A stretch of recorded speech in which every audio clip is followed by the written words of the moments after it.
radicalmente nos últimos meses. Devido à necessidade do isolamento social, os brasileiros passaram a gastar mais em despesas como alimentos e menos em outras, como bens duráveis. Mas esse é apenas um dos exemplos das mudanças ocorridas devido à pandemia do novo coronavírus. O consumo é uma das molas propulsoras da economia. E com o chamado mundo novo, ou novo normal, será que esse consumo vai voltar num aquecimento total ou vai estar comedido? Porque tem muita gente que não tem dinheiro. Será que a gente tem uma resposta rápida para isso? Vou conversar com o economista Fernando Pereira, professor aqui da Unifol, e a gente vai refletir um pouco sobre esse assunto. Professor, será que existe um cenário positivo ou negativo pós-pandemia?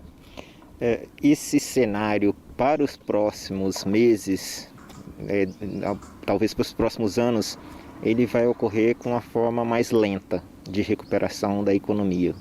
Tá? Isso pode ser mais ou menos lento, mas isso vai ocorrer de uma forma, num ritmo bem mais lento do que a gente tinha verificado anteriormente. Sempre o consumo é o motor propulsor da economia, então sempre, historicamente, ameaça uma crise econômica, o governo dá alguns estímulos ao consumidor, ao consumo, liberando o FGTS, como ocorreu ano passado, liberando linhas de crédito, então de forma de impulsionar o consumo, e aí com o consumo recuperando, o setor privado retoma suas atividades, seus investimentos, e a economia retoma a sua posição. Os R$600 nesse momento foi mais ou menos isso, né? Exatamente, os R$600 é uma política de transferência direta do governo que manteve, minimizou pelo menos as perdas desse consumo. As pessoas estão com medo de que as coisas possam piorar ainda mais com a renda e com o emprego delas. Quer dizer, então o que você faz? Reduz o consumo, você aguarda, posterga. Ainda que você tenha renda, o melhor é você manter uma reserva, porque a situação pode ficar muito grave no futuro. Outros fatores seriam a taxa de juros, que está em relativamente baixa, e o crediário. O crediário sumiu. Os bancos também cortaram os crediários. Por quê? Porque a situação, aí é incerteza por parte deles, A situação é grave ali na frente, é um cenário de incerteza, é melhor não emprestar. Então, quer dizer, dos consumidores desses quatro fatores, a exceção dos juros, que está num patamar relativamente baixo, o resto, ele inibe muito o consumo das pessoas. Então, nesse tipo de crise, dessa intensidade, o consumo deixa de ser a mola propulsora. Não adianta você reduzir a taxa de juros para estimular o consumo, porque o consumidor tem medo do que está acontecendo e do que pode vir a ocorrer.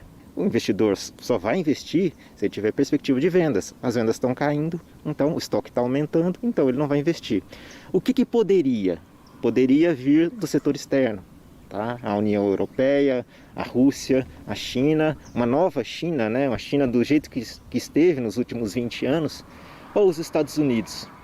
Só que até antes da própria crise, esses países já estavam num ritmo mais lento de crescimento. E agora, com a crise que afetou o mundo todo, estamos todos em situação de crise, certo? Então, a gente não pode esperar que o setor externo seja essa mola propulsora da economia nacional novamente, pelo menos nos próximos anos. Essa recuperação vai ser lenta também por parte deles. Para quem tem um negócio que vive do consumidor, tem alguma saída? O que ele pode fazer para tentar minimizar, fechar as portas? A crise, ela é geral, mas ela não afeta de forma homogênea todos os setores, Então, tem determinados tipos de serviços que continuamos precisando e que são serviços essenciais e com que o consumidor vai manter seus gastos, certo? Ainda ele vai cortar, muito provavelmente, no momento agora, em restaurantes, atividades de turismo, em viagens,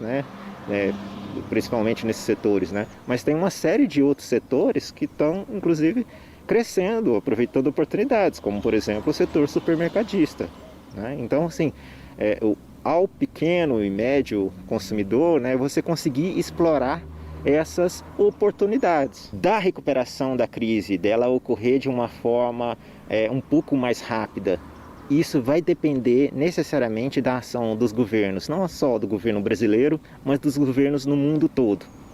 Os governos, de uma maneira geral, estão com muitos problemas de endividamento financeiro e você tem que superar esse problema para que os governos possam agir novamente. Agora, sem a ação desses governos, seja dos grandes países ou aqui no caso brasileiro, essa crise não vai se recuperar nos próximos 5 ou 10 anos.